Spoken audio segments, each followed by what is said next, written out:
One of the ways I was called to spend my time and to be of service during and throughout the pandemic was to write a new book, a book about darkness.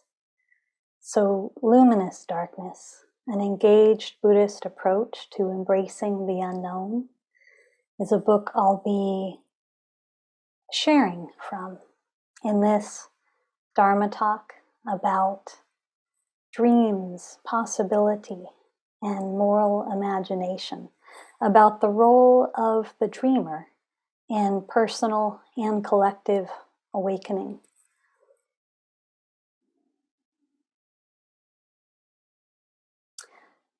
Toni Morrison said, as you enter positions of trust and power, dream a little before you think.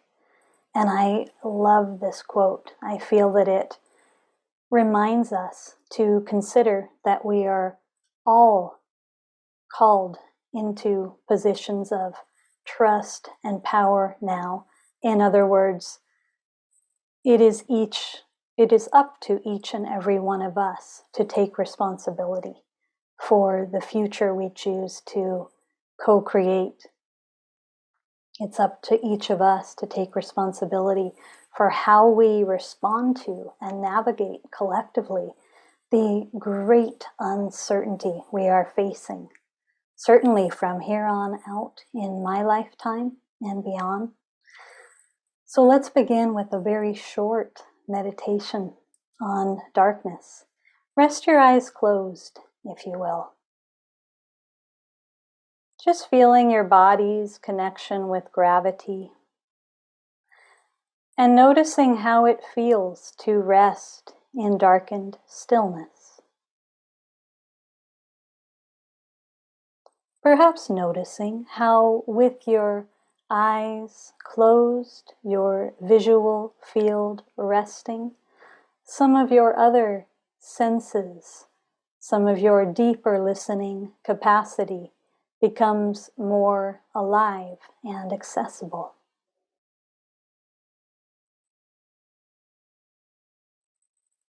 And as you rest here, I invite you to imagine now that you are sitting next to a window not to the daylight, but to the divine darkness. Physical darkness, the darkness of the night. Symbolic darkness, the darkness of the mystery, the unknown, the unformed, the unlimited field of possibility. Just noticing how it feels for a minute. To consciously connect with darkness. And I invite you, if it feels natural, to rest a hand on your heart for a moment and to simply take a minute to express, in whatever way feels authentic for you, your reverence for the darkness from which everything arises and to which everything will return. The darkness of that which we do not know and cannot understand or see visually. The darkness from which all insight, all creativity, revelation arises.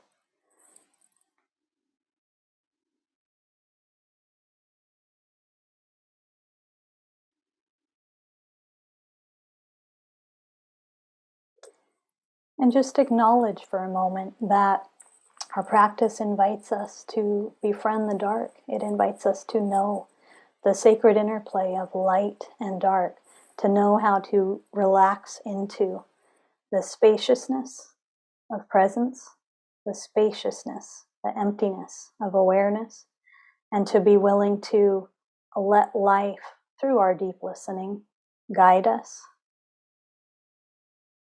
So in times of uncertainty, when we especially might want to fill the uncomfortable, empty space, turn away from the darkness of not knowing by creating stories, even if they're fear-based stories, by holding on tightly to limiting beliefs, by trying to control life, or just reacting to life rather than consciously responding.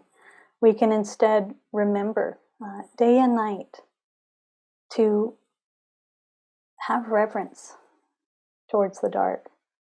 So you're welcome to either gently open your eyes or to keep your eyes resting closed if that feels true for you in this moment.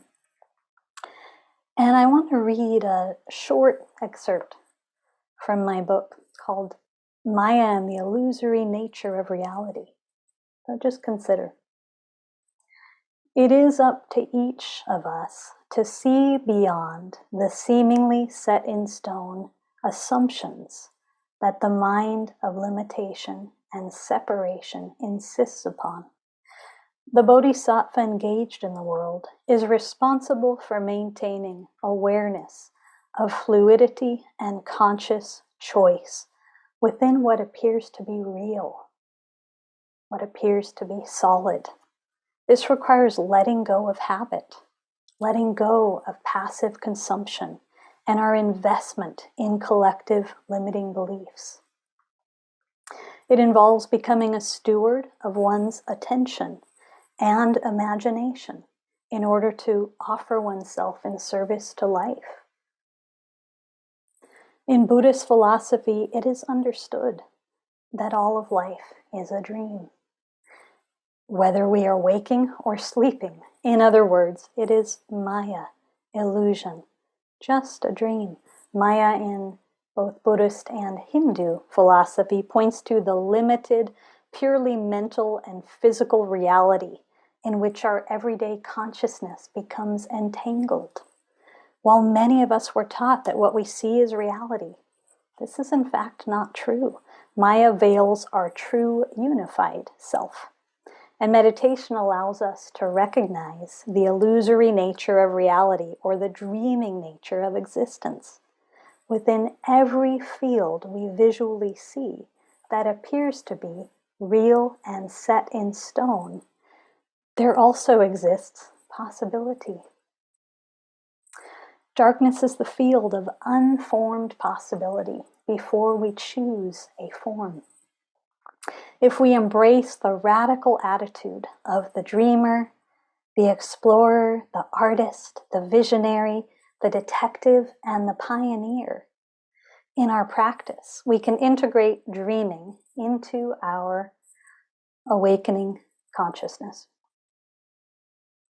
So just notice how my words are touching you, what's being stirred in you.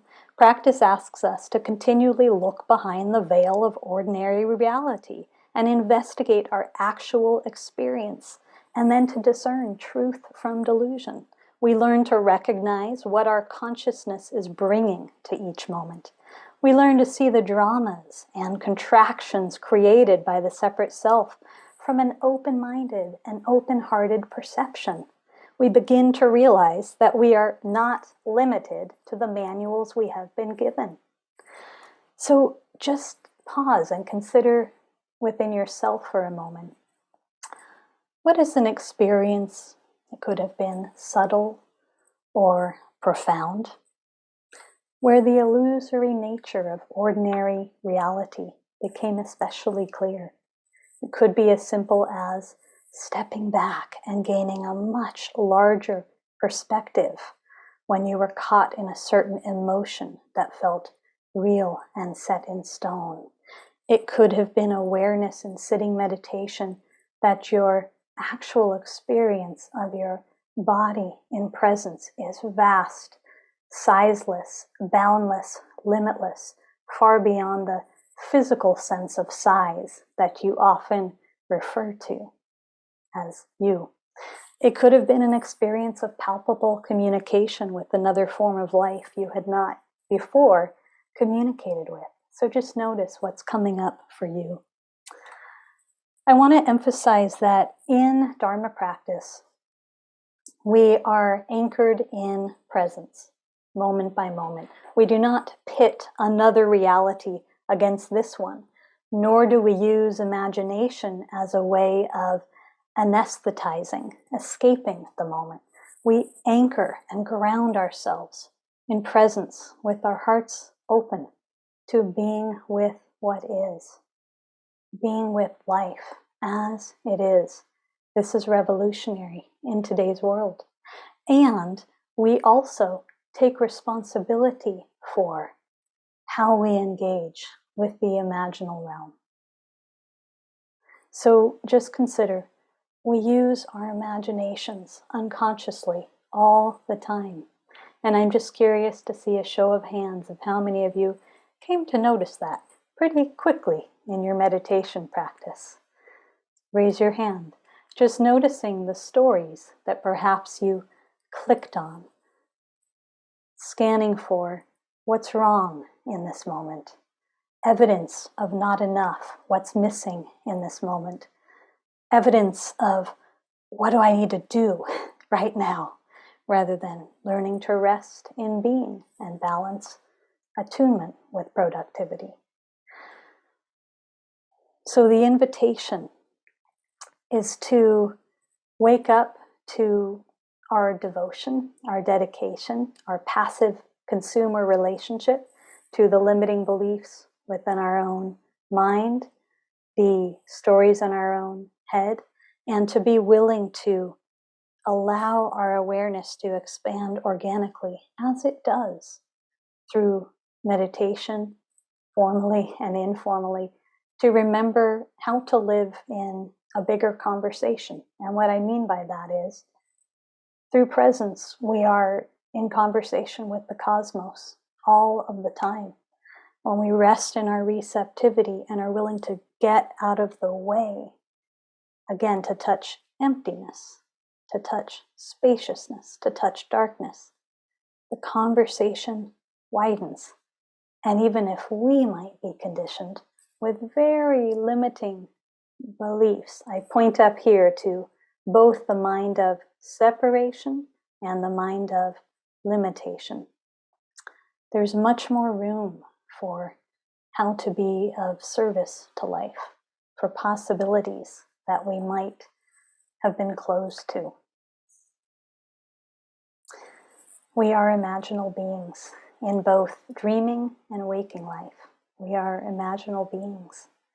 And we can either use our dream nature to feed the tiny pages of existing stories within our own heads, and collectively to feed limiting, fear-based, harm-causing stories, even through the shows we choose to watch, through the storylines we click on.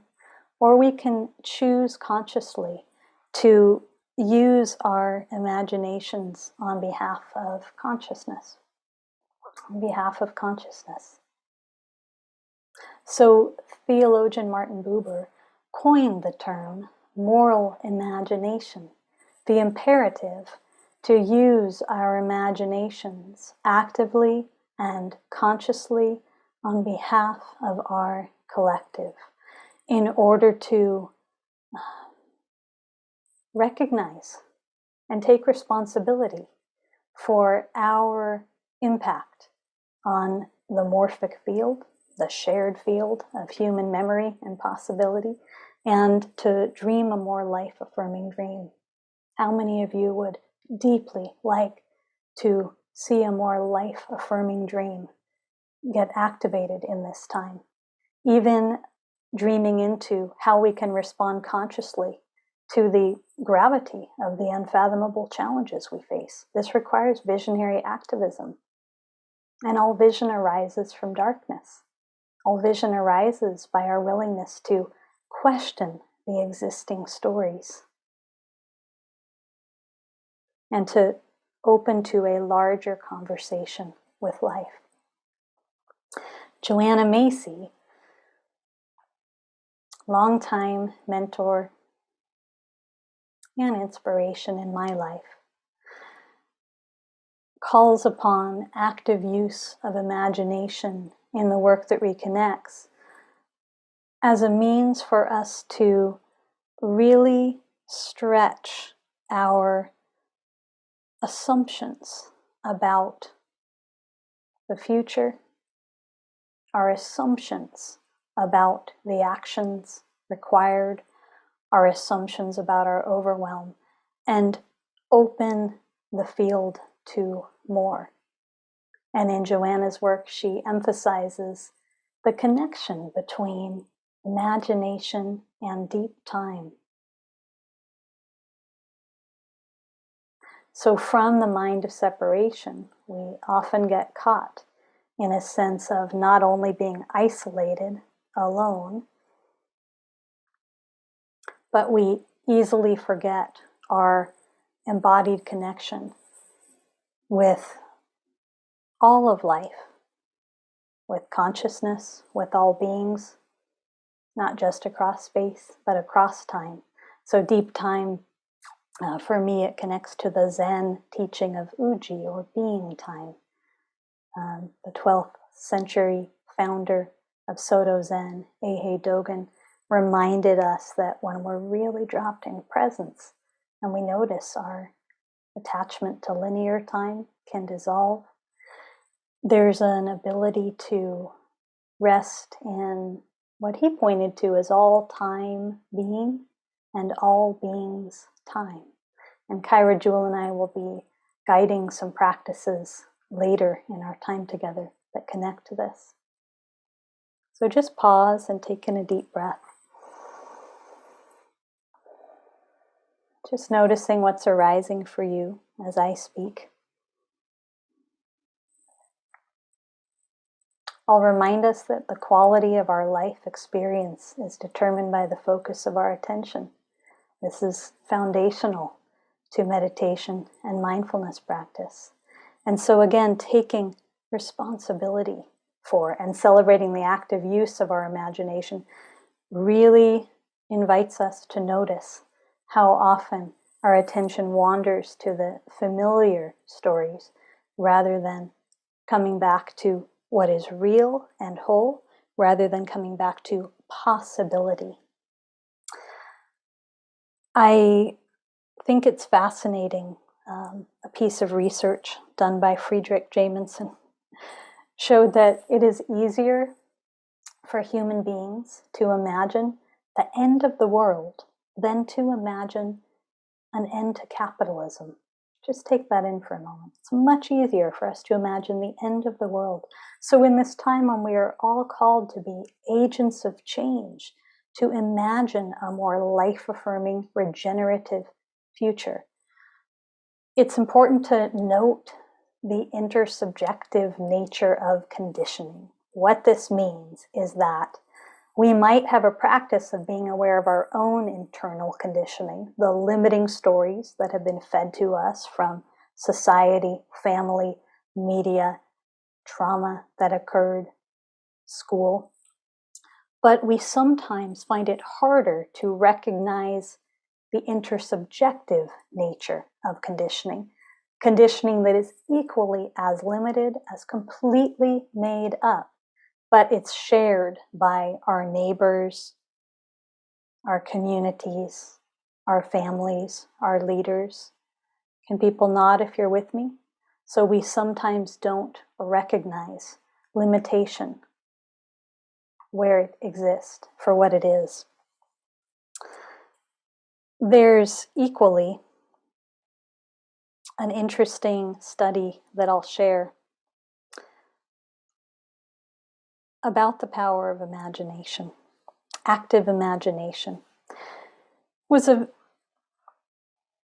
research study done by Alan Richardson. And it was a piece of research about the power of visionary states he invited a group of school children to be split into two groups. The first group was invited to throw basketballs into a hoop for 20 days, receiving external encouragement for improving their throws. And the other group was invited to do nothing but imagine throwing the basketball perfectly directly into the hoop for 20 days, not ever touching a ball physically. And what his research showed was that, in fact, those who physically threw the ball saw a 24% increase in their effectiveness, and those who only imagined saw a 23% increase. Fascinating, right? In my own life, in my own practice, throughout every phase of this life, which has held many lifetimes within one, I've been aware of the power and the imperative of conscious use of imagination, whether it was early on in my Dharma practice, recognizing the degree to which I was hooked to certain stories and perception lens, which had passed down to me, for instance, from my familial line. And I recognized that a degree of tenacity and willingness and compassionate self-discipline and play and love is required to unhook from those stories. When I lived as a monastic, at times wondering if my teacher had created just the perfect set of circumstances to invite me to face my deepest demons, and in some of those moments, calling upon the power of imagining, connecting with the future me, because I knew my commitment was to wake up. And I knew that even if I hadn't yet seen how to let go in this situation, there was a future me who did. And through my imagination, in certain instances, that was exactly what was needed for me to step back, for me to wake up in that moment. In the years that I navigated Lyme, and some of you here might be in solidarity with me with having navigated chronic illness or witnessed loved ones who did, the amount of empowerment and freedom and healing that I received through conscious use of the imagination, imagining wellness when it felt physically so hard to find. It's very important for us to reconnect to the power of our imagination, the role of the dreamer in our Dharma practice and in our collective work right now. I want to emphasize that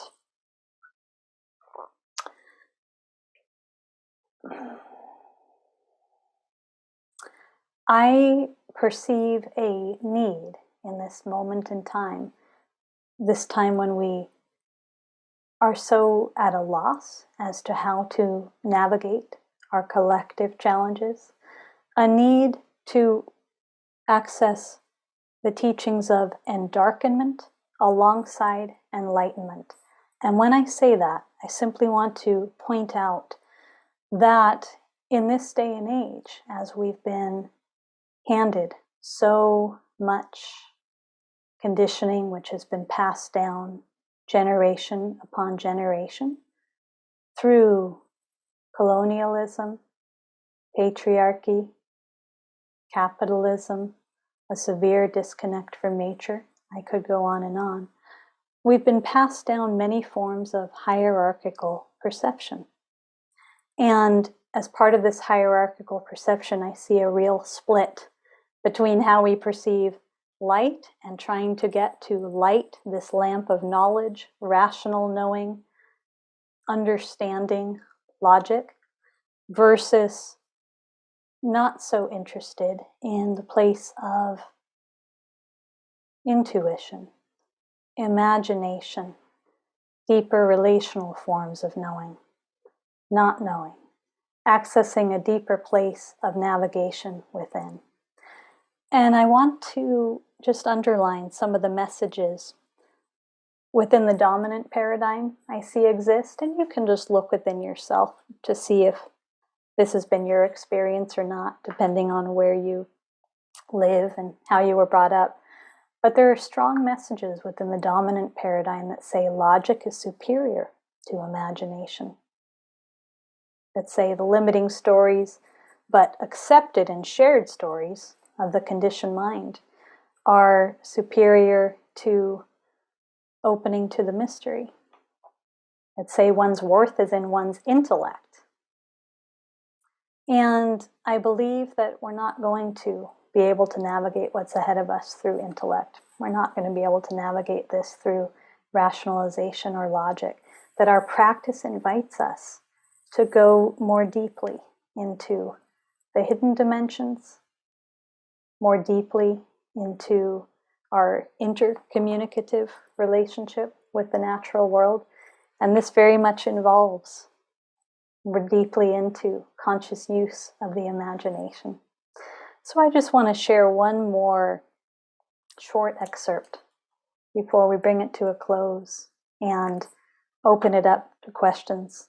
But first, I want to get really practical and just remind us that when I speak of the role of the dreamer in personal awakening, please simply acknowledge, perhaps in your own practice as a foundation that exists, the role that inquiry plays.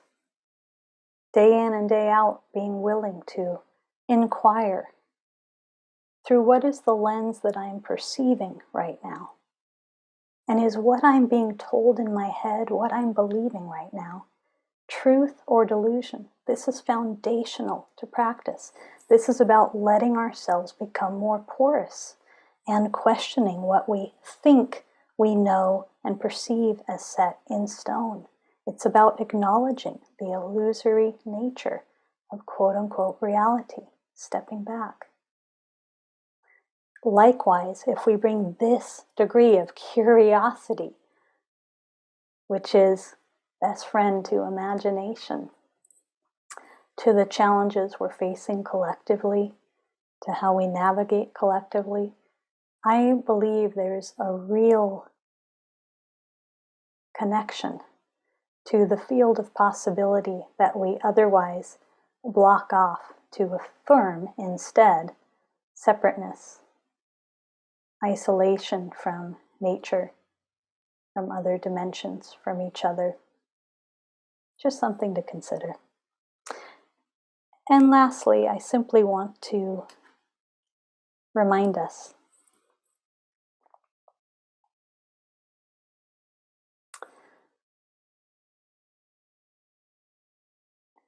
while the dominant paradigm tends to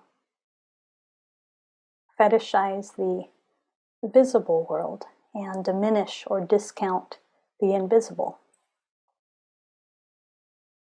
the invisible realm is real, easily accessible, whether through our sitting meditation, through conscious movement, through the theta brainwave induction that occurs when we are resting in suspended fascination with the leaves of a tree, through drumming. There are so many practices which have been part of human consciousness for a long time, which open up and affirm our connection to both the visible and invisible realm.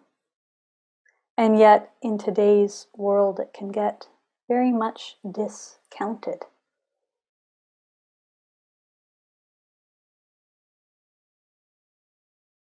Again, rational and logic pitted over imagination, intuition, relational forms of knowing. So please take in a deep breath.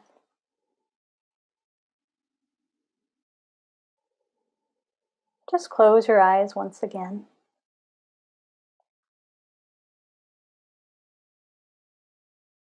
Perhaps connecting once again to the presence of darkness.